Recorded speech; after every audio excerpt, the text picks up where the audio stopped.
एक तरह से कर्टेल करने की कोशिश की जा रही है। मखसूस जहन के लोग मिलें जो जाके उनको मखसूस किस्म की बातें करें, मुफाहमत के हवाले से बातें करें, उनकी बहनों की उनसे मुलाकात ना हो। जिस वक्त इमरान खान साहब की हुकूमत थी सबसे ज़्यादा ये तनकीद ये करते थे कि एक हाइब्रिड निज़ाम है। बिलावल साहब हो जाए, पीपल्स पार्टी हो जाए, फिलहाल तो मुझे हुकूमत छोड़ते हुए नजर नहीं आता। मुल्क की मजमूई सूरत हाल पर अगर हम नजर डालें तो मईशत मुस्तहकम होती दिखाई देती है। तरक्की और खुशहाली की जानिब सफ़र का आगाज़ है, ये कहना है हुकूमत का। तरसीलात ज़र में इजाफा हो रहा है और गैर मुल्की सरमायाकारी में भी बेहतरी आ रही है। हुकूमत इन तमाम मुस्बत अशारियों का भरपूर क्रेडिट भी ले रही है। Army chief general Syed Asim Munir की कोशिशों को भी खुले दिल से सराहा जा रहा है। वज़ीर दिफा ख्वाजा आसिफ ने तो यहाँ तक कह दिया है कि मौजूदा हुकूमत दर हकीकत एक हाइब्रिड मॉडल है। मुल्क की तरक्की के लिए सियासी क़यादत और अस्करी क़यादत की शराकत नागुज़ीर है। इस शराकत दारी के मुस्बत और हौसला अफजा नताइज भी सामने आ रहे हैं। माशी तरक्की के दावे अपनी जगह, मगर सियासी गैर यकीनी मुसलसल बढ़ती जा रही है। मिनरल्स एक्ट और केनाल्स के तनाज़ात पर वफाक और दो बड़े सूबे आमने सामने हैं। खैबर पख्तूनख्वा में मिनरल्स एक्ट पर, जबकि सिंध में केनाल्स के मामले पर सियासी जमातों की जानिब से सख्त तहफ़्फ़ुज़ात का इजहार किया जा रहा है। इस सिलसिले में आज पीपल्स पार्टी हैदराबाद में जलसा करने जा रही है, जिसे केनाल्स मंसूबे के खिलाफ एक अवामी रेफरेंडम करार दिया जा रहा है। बिलावल भुट्टो जरदारी जलसे से खिताब करेंगे और इस मंसूबे के खिलाफ अहम ऐलानात करेंगे। दूसरी तरफ अगर हम देखें तो बानी पीटीआई से मुलाकातों के मामले को लेकर हुकूमत और तहरीक इंसाफ के दरमियान शदीद कशीदगी पाई जाती है। कल के रोज़ की अगर हम बात कर लें तो कल के रोज़ बानी पीटीआई से मुलाकात का दिन मुकर्रर था, मगर किसी को भी इजाज़त नहीं दी गई। मुलाकात ना होने पर तहरीक इंसाफ की जानिब से धरना देने की कोशिश की गई, ताहम पुलिस ने कार्रवाई करते हुए पीटीआई रहनुमाओं और बानी की बहनों समेत 7 अफराद को ही धर लिया। बाद तमाम अफराद को चक्री इंटरचेंज के करीब जाकर रिहा कर दिया गया। इस मौके पर अपोजिशन लीडर उमर अयूब ने सख्त रद्द-ए-अमल दिया और हुकूमत को खबरदार किया कि हम देखेंगे कि वज़ीर आज़म कैसे पार्लियामेंट में आते हैं, हम उन्हें उठा कर भगाएंगे।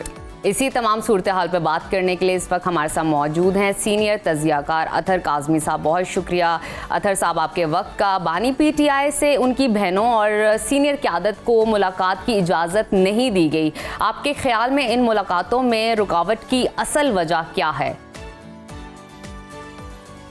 देखिए, बिल्कुल वाज़े तौर पे नज़र आ रहा है कि इमरान खान साहब को एक तरह से कर्टेल करने की कोशिश की जा रही है। कोशिश ये है कि उनसे मखसूस जहन के लोग मिलें जो जाके उनको मखसूस किस्म की बातें करें, मुफाहमत के हवाले से बातें करें, उनकी बहनों की उनसे मुलाकात ना हो, उनकी बहनें बाहर आके कोई बात ना कर सकें, और इसी वजह से उनकी मुलाकातों को रिस्ट्रिक्टेड किया जा रहा है। एक तरफ हुकूमत ये भी कह रही है कि जी इमरान खान साहब डील मांग रहे हैं, एनआरओ मांग रहे हैं, वो ये कह रहे हैं कि ये कोई बयान ना दे, वहाँ पे भी आप ठंडे हो जाएं। अगर ऐसा माहौल है तो फिर आप इमरान खान साहब की ज़्यादा मुलाकातें करवाएं। इसी मुल्क के अंदर लाहौर में जेल में मियाँ साहब के साथ कई सहाफ़ी जाके मिलते थे, बहुत सारे सियासतदान मिलते थे। अडयाला जेल के अंदर भी यही सूरत हाल थी। लेकिन जिस तरीके की जेल इमरान खान साहब से कटवाई जा रही है और जिस किस्म का सलूक उनके साथ किया जा रहा है, अपनी हालिया तारीख में हमने ऐसा नहीं देखा। Very unfortunate. क्या कौन सी ऐसी कबाहत है, क्यों नहीं उनकी बहनों की मुलाकात हो सकती? इस्लामाबाद हाई कोर्ट का हुक्म मौजूद है। इससे आप अंदाज़ा लगा सकते हैं कि हुकूमत कितनी बौखलाई हुई है। उनको डर है कि ये ना हो कि खान साहब की जो वो बात कह रहे हैं वो कोई ऐसी चीज़ बाहर आ जाए, हमारे लिए मसला बन जाए। तो अनफॉर्चुनेटली, वेरी अनफॉर्चुनेट, लेकिन मुझे लगता ये है कि हुकूमत की ये पॉलिसी जारी रहेगी। लगता तो यही है कि पॉलिसी जारी रहने वाली है और चलेगी भी आगे। अतर साहब, वज़ीर दिफा ख्वाजा आसिफ ने अपनी हुकूमत को हाइब्रिड मॉडल करार दे दिया और ये कह दिया कि मुल्क की तरक्की के लिए सियासी जमातों और इस्टेब्लिशमेंट की शराकत दारी नागुज़ीर है। आप ख्वाजा आसिफ साहब के इस मौक़िफ़ से किस हद तक इत्तफ़ाक़ करते हैं और इनके बयान को कैसे देखते हैं? देखिए, जब वज़ीर दिफा खुद कह रहे हैं कि हमारी हुकूमत हाइब्रिड है, तो मैं कौन होता हूं कि मैं उनसे इत्तफाक ना करूं। लेकिन बड़ा मसला ये है कि हाइब्रिड निज़ाम को ख़त्म करने की बात तो यही जमातें करती थीं।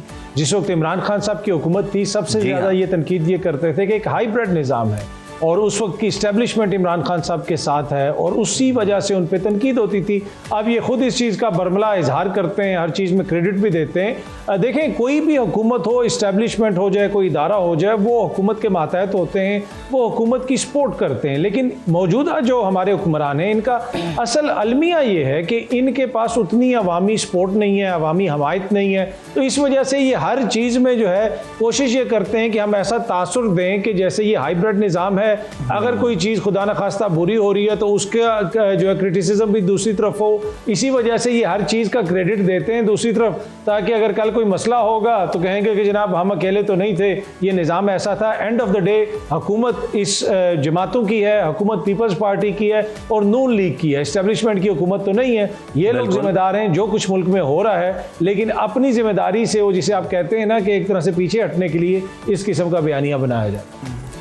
अतहर साहब, मिनरल्स एक्ट पर तहरीक इंसाफ के अंदर इख्तलाफात खुलकर सामने आ रहे हैं। सूबाई असम्बली इस बिल को मुस्तरद कर चुकी है, जबकि वफाकी वजीर पेट्रोलियम अली परवेज़ मलिक का दावा है कि वजीर आला खैबर पख्तूनख्वा अली अमीन गंडापुर इस पर दस्तखत कर चुके हैं।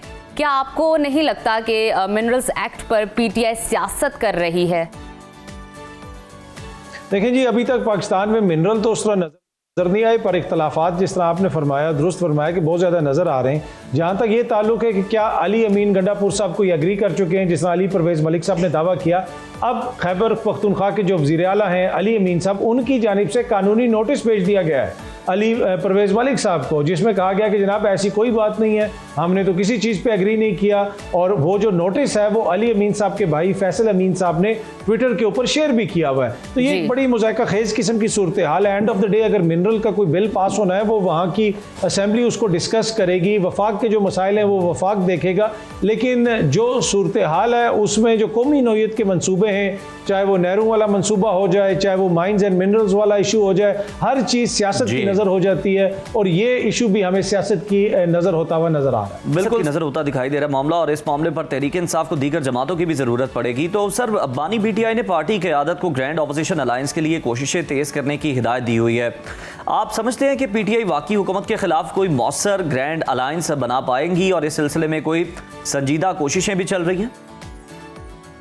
देखिए, इस वक्त बड़ा इशू ये है कि जो पाकिस्तान तहरीक इंसाफ है, क्या वो मौलाना के साथ मिल के कोई तहरीक चलाएंगे या नहीं चलाएंगे। अगर आप अपोजिशन को देखें, अपोजिशन तो इस वक्त एक ही जमात है, बाकी सारी जमातों का कितना वोट बैंक है, कितनी सीटें हैं उनके पास। तहरीक इंसाफ ही वाहिद जमात है, लेकिन ऑब्वियसली एक मॉरल आपको सपोर्ट मिलती है जब आप दीगर सियासी जमातों को भी साथ लेके चलते हैं। क्या मौलाना उनके साथ मिल के कोई तहरीक चलाएंगे? देखिए, मौलाना की सियासत अगर आप पीछे कश्मीर कमेटी से शुरू करें, LFO पे आएँ, 26वीं आईनी तरमीम तक, जहाँ पे भी निज़ाम ख़तरे में पड़ता है, मौलाना की सियासत उस निज़ाम को बचाने के काम तो आ सकती है, उसको गिराने के काम कभी नहीं आई। तो कोई अगर ये समझ रहा है कि इस हुकूमत को मौलाना की जमात बाहर निकलेगी स्ट्रीट पे और वो एक स्ट्रीट स्ट्रगल होगी और उसके नतीजे में हुकूमत गिर जाएगी, वो मुझे होता हुआ उस तरह नज़र नहीं आ रहा। मौलाना एक मखसूस हद तक जाएंगे, उससे ज़्यादा आगे वो नहीं जाएंगे।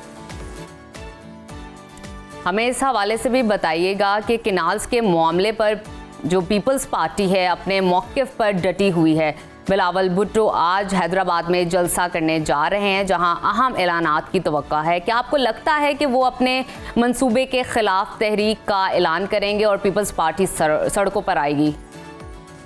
देखिए, ये किसी सूरत में भी बिलावल साहब हो जाए, पीपल्स पार्टी हो जाए, फिलहाल तो मुझे हुकूमत छोड़ते हुए नज़र नहीं आ रही। अब जो कैनाल्स का मामला है, उस इजलास की सदारत आसिफ अली जरदारी साहब ने की थी, ईवान सदर से इलामिया भी जारी किया गया, लेकिन जब सिंध से आवाज़ें उठी तो उसके बाद आप पीपल्स पार्टी कह रही है कि हम सर कटवा देंगे।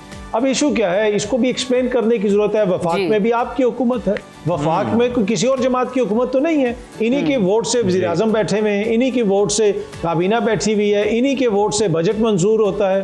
तो इसमें ये तो तासुर दे रहे हैं कि जैसे कोई तीसरी कुव्वत ने आके कोई ये मंसूबा बना दिया। अगर कोई ऐसी चीज़ है तो आप वफाकी हुकूमत से बात करें। बाकी पाकिस्तान पीपल्स पार्टी का इशू ये है कि ये पहले एक कौमी सतह की जमात होती थी, इनके पूरे मुल्क में वोट बैंक था। अब ये अंदरूने सिंध के चंद अजला की जमात है और वहाँ पे जो कौम परस्त हैं ये उनके साथ कम्पीट करते हैं वोट के लिए। इसी वजह से आपको इनके बयानिए में अब वो सुबाइयत का अंसर, कौम परस्ती का अंसर ज़्यादा नज़र आता है। हैविंग सेड दैट, अगर सिंध के काश्तकार के तहफ़्फ़ुज़ात हैं तो वफाक की जिम्मेदारी है कि उसको दूर करे, उसके ऊपर बातचीत हो, खुल के बताया जाए कि कितना पानी आएगा, फ्लडिंग का पानी यूज़ होगा, मानसून के सीज़न में पानी यूज़ होगा, किस नहर में पानी कहाँ से निकाला जाएगा। तो ये सारी चीज़ें खुल के इसके ऊपर डिस्कशन होने की ज़रूरत है। बिल्कुल की ज़रूरत है और बताने की भी ज़रूरत है। बहुत शुक्रिया अतर काज़मी साहब, आप हमारे साथ मौजूद थे।